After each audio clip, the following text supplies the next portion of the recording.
Hello and welcome to episode number 22 of In Pursuit of Clarity, entitled The Teacher's Pet. Most of you listening to me right now would probably agree that deeply disturbing things are going on behind the scenes on several fronts. I think most of us understand that extremely powerful individuals and factions have been capable of ensuring the chips fall in their favor at nearly every turn over the past several decades, while remaining largely hidden and off of the radars of many looking on from the outside. I've spoken more than once about the absurdity of the framing of the word conspiracy, and how it's become so negatively charged that weaker natures have been taught, in an almost Pavlovian manner, to instantly reject any idea or conception tarred and feathered with a term. And we've discussed how the idea is so aggressively pushed that surely conspiracies can't exist, because any significant conspiracy would require hundreds, if not thousands or several thousands, to remain quiet about what they know, couldn't be more inaccurate or off base. Firstly, we no longer live in the age of honest media, in which a whistleblower might be embraced with open arms to tell their story, but instead is far more likely to be ignored and commit career suicide in the process. And secondly, conspiracies in real life don't function as they do in the movies, with men in dark smoke-filled rooms talking about how evil they are, and how they seek to get away with this evil, and intently hope nobody finds out. Most grand conspiracies take place largely in public view. They only require a mask or facade to be formulated to act as a pretense of the perpetrators being the good guys, seeking to accomplish something positive. And in those cases of truly nefarious and obviously evil happenings, they only require a very small handful of individuals at the top of the power or influence food chain. Think Dick Cheney and the ordering of the NORAD fighter jets to stand down on 9/11. Let's just pretend, for the sake of this argument, that he was somehow involved in a conspiracy, and accordingly had foreknowledge. I have no doubt that he'd have had some plausible reason prepared for public consumption at NORAD as he placed this call. He wouldn't likely say that he's up to something very dark and illegal, and that they must also get involved and promise never to tell. This would be ridiculous, and there's no need for it. And this is the nature of hierarchical command structure. But I don't want to discuss these grand conspirators in this cast, or those ultimate power brokers who truly pull the strings. I want to discuss, and ideally help define, a certain type of human being that unintentionally makes it all possible. We might justly call them the fuel behind all the subversive happenings, and all importantly, the unknowing fuel, unintentionally playing the role of a cog in an immensely destructive machine. Think back to your school days for a moment to best understand the archetypal essence at play here, and conjure an image of that type of student who has a single unwavering goal in mind at all times, namely high marks, good grades, quote, success. The type willing to do anything necessary to ensure this comes to pass, whether it be gifts or flattery to the teacher, or authoring papers on a subject or in such a tone that they know might please this teacher. They're not seeking to learn how to best learn. They're not terribly interested in truth. They're interested in passing with high marks. If this means making compromises, even frequent and profound compromises, so be it. And they feel additionally justified in making them because this is the system and structure within which we all operate. And thus it can't be too unhealthy or far off the mark. Such types of individuals are often molded and shaped in the schooling years, and this shape begins to set like concrete as they progress into mature adulthood. They are the willing and largely unthinking cogs in the machine. They're not here to question or object or rock the boat in the slightest.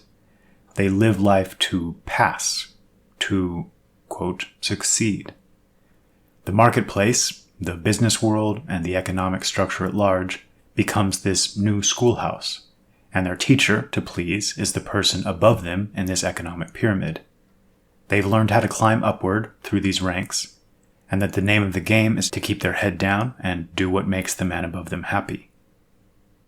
This type of individual is what makes our modern world, dominated by money and corruption and corrupt money, so dangerous.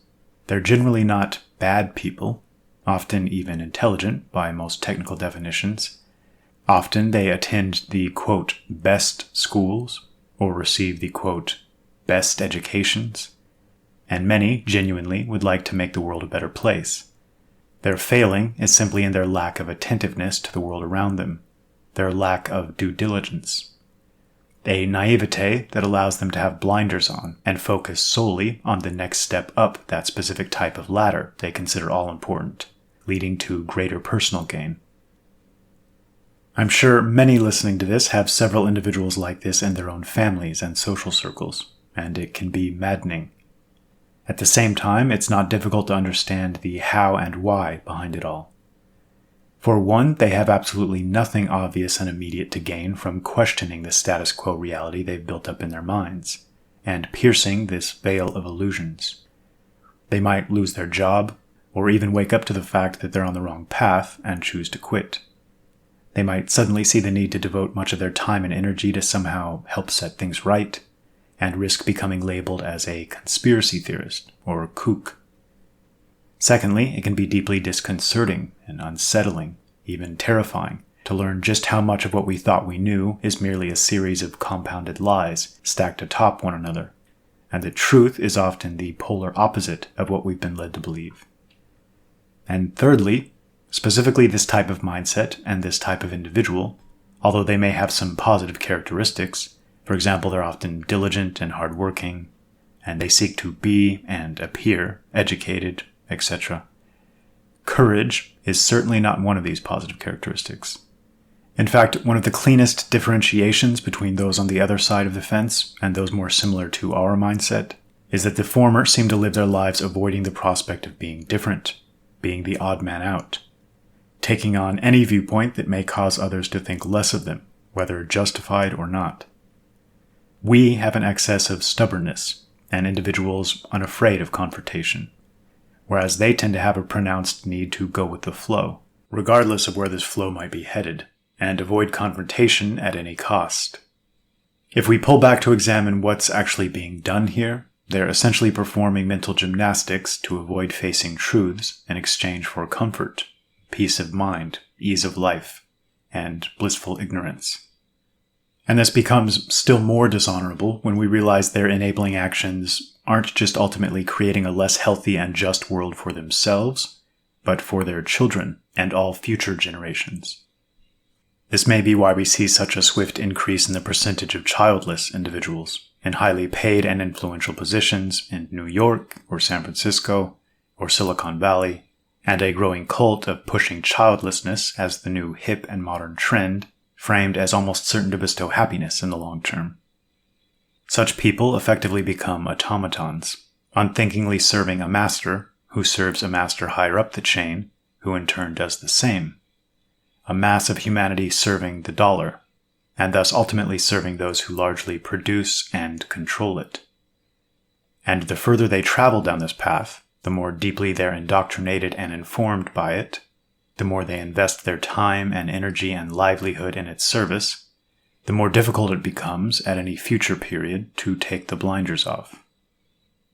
Popular culture likes to paint that Lisa Simpson teacher's pet archetype as the supremely educated backbone of civilization. I'd like to posit the counterpoint that these individuals are indeed pets, but in carrying out this role, they've now become the attack dog destroyers of all lofty civilization, and ironically are some of the least wise and most easily manipulated subsets of humanity in human history, thanks to our increasingly globalized and technological age.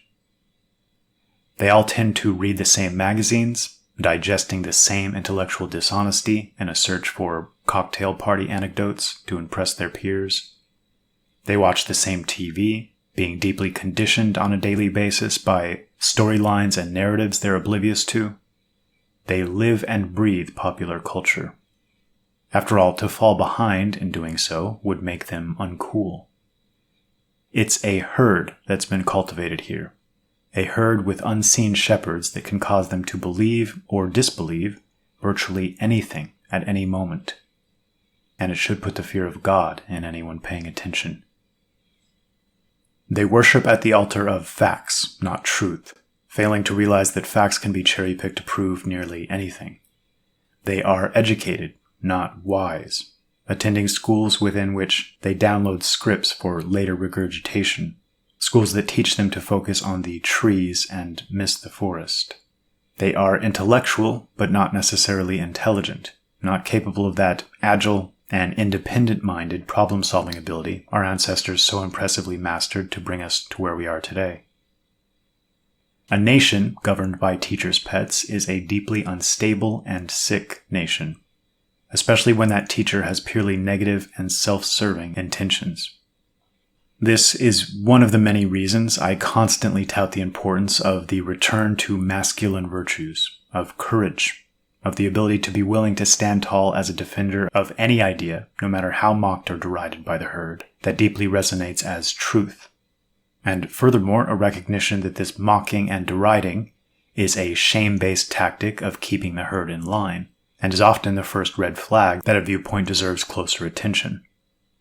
It's now a well-known and fully admitted fact that the term and concept of conspiracy theorist was first cultivated and promulgated into popular culture by intelligence agencies to serve these very ends, namely to cause people to be afraid to embrace certain viewpoints. Think about that.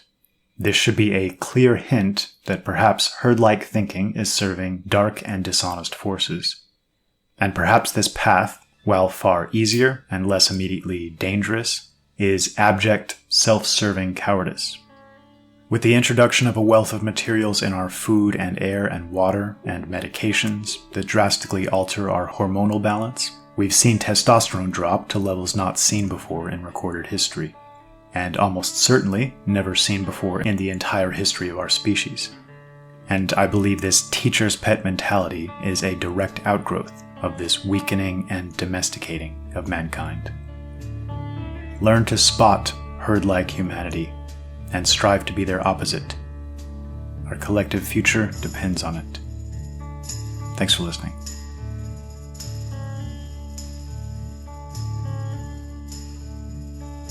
This is the end, beautiful friend.